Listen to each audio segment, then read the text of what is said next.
Ini kalau pertanyaan ini yang ditanya kepada pendeta, saya yakin debat itu akan selesai dalam tempo 1 menit.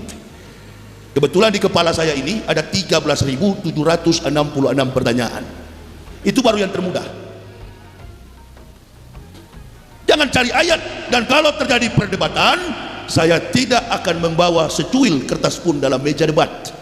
Silakan kau para pembohong, ahli kitab, pendeta, kau bawa kitabmu 1 kontainer. Seperti dulu waktu Prabowo membuktikan barang bukti 1 kontainer. Saya nggak pakai barang, nggak akan bawa kitab. Dan jangan pernah berharap saya juga akan memakai Al-Quran. Nggak, Al-Quran itu bukan kitab perbandingan. Saya sudah tonton orang berdebat, baik debat secara internasional, debat dunia, maupun debat secara nasional. Saya sudah tonton. Bukan debat ilmiah, karena dari pihak Islam bukan asli, bukanlah orang yang pernah belajar tentang Christolog. Jadi dia nggak paham tentang antropos, visual, physical daripada Al-Masih. Saya orang yang langsung bertatapan, berhadapan dengan kultur dan budaya Israel. Tahu persis riwayat sedetil mungkin tentang orang yang bernama Isa Al-Masih, atau dalam bahasa asli di kampungnya Joshua Hamasyah. Hafal betul saya. Dunia sudah menipu kita selama ini. Orang Islam pun ikut-ikutan menyebutnya Injil Kristen palsu. Mana ada kitab Injil palsu? Injil itu adalah firman yang saya sampaikan tadi ketika Isa mengatakan akan datang min badismuhu Ahmad wa itsqala Isa ibnu Maryama ya bani Israila inni rasulillahi ilaikum musaddiqan lima baina yadaya minat Taurat mubasysyiran bi rasulil ya'ti min badismuhu Ahmad. Itu Injil. Kalau kita berhadapan dengan teori terkait dengan Musa, itu Taurat. Kalau kita berbicara terkait dengan ayat Quran yang menyinggung tentang Ibrahim, itu Su'ub. Kalau kita bicara tentang ayat-ayat yang menyinggung perilaku, iman, akhlak, moral daripada Daud dan Sulaiman, itu adalah Zabur. Jadi Al-Quran itu adalah kesempurnaan dari seluruh firman yang diturunkan oleh Allah kepada umat manusia, bersifat universal. Huda linnasi wa bainati minal huda wal furqan. Jadi Al-Quran itu bukan hanya kepada umat Islam.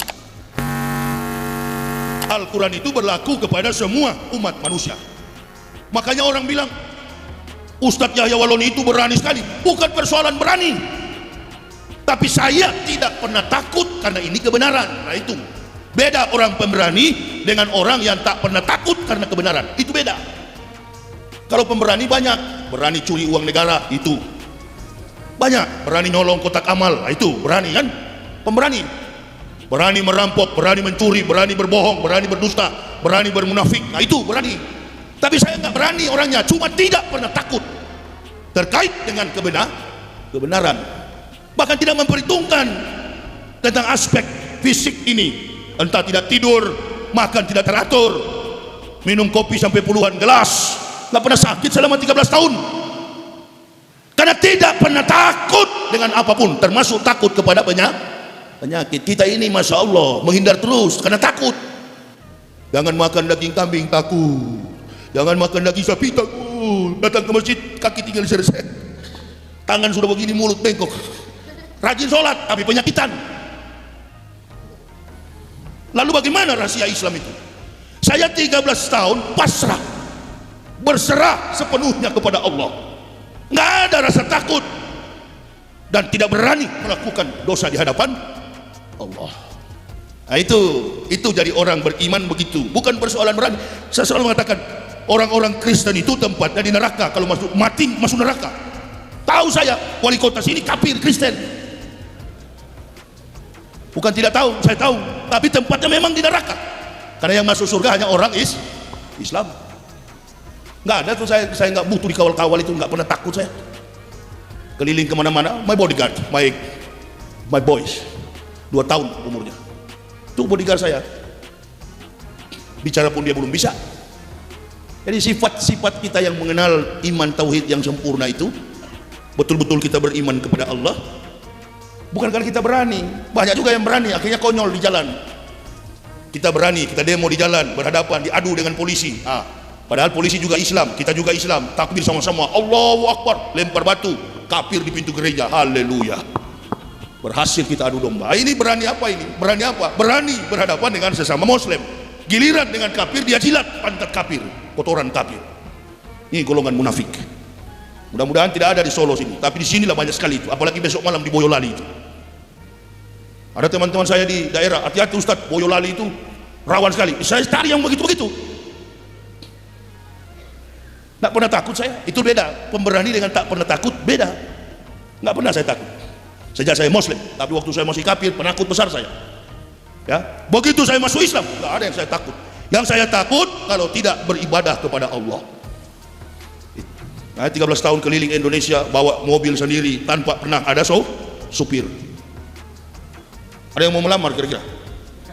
Nggak, baru 3. Satu hepatitis B, satu meninggal dunia dari Surabaya ke Situbondo. Saya bangunkan sholat subuh, sudah nggak ada napas. Kirim ke kampungnya di Gorontalo, meninggal dunia. Satu minta ampun. Aduh Ustaz, kalau begini lama-lama mati kita.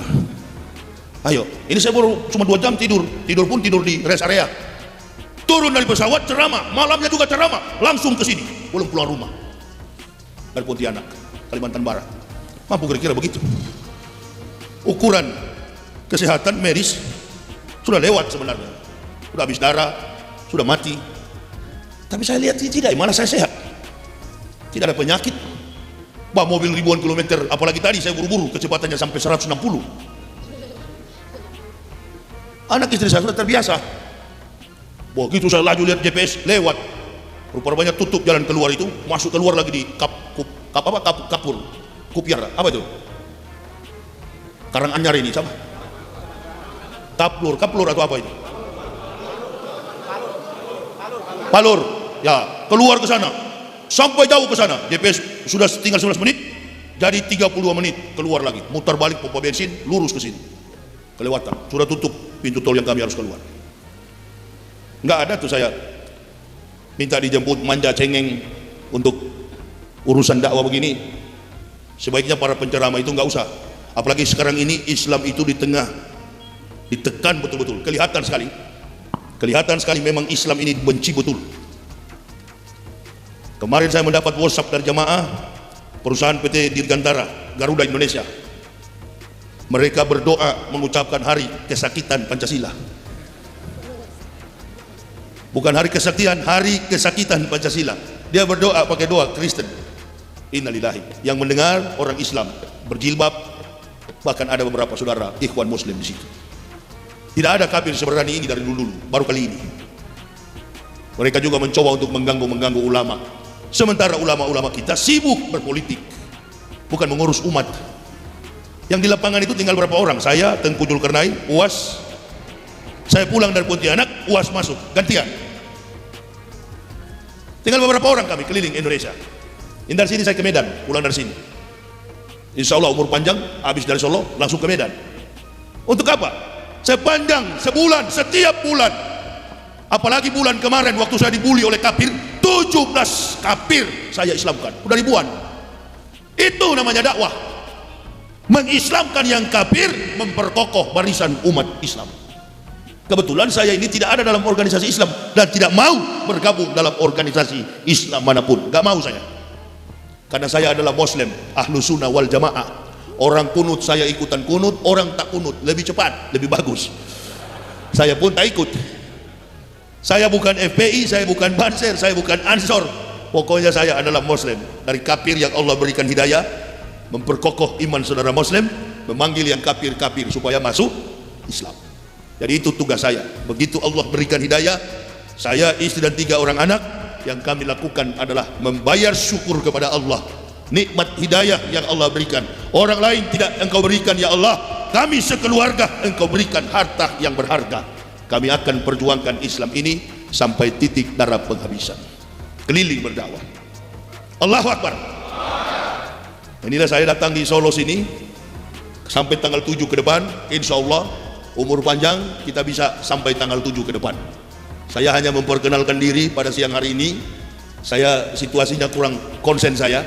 Pertama, bukan masalah di jalan terlalu ribut, saya mau menjelaskan secara detail tentang Isa Al-Masih. Kayaknya sulit, situasi dan kondisinya kurang. Mungkin saya masih terlalu lelah, tapi nanti malam barangkali baru bisa dengan konsentrasi yang penuh. Siang-siang begini memang saya tidak tahan panas, makanya saya masuk Islam. Apalagi kalau di sana nanti di neraka, kan begitu. Jadi saya hanya memperkenalkan diri saja bahwa kami sekeluarga ini sudah kurang lebih 13 tahun beragama Islam.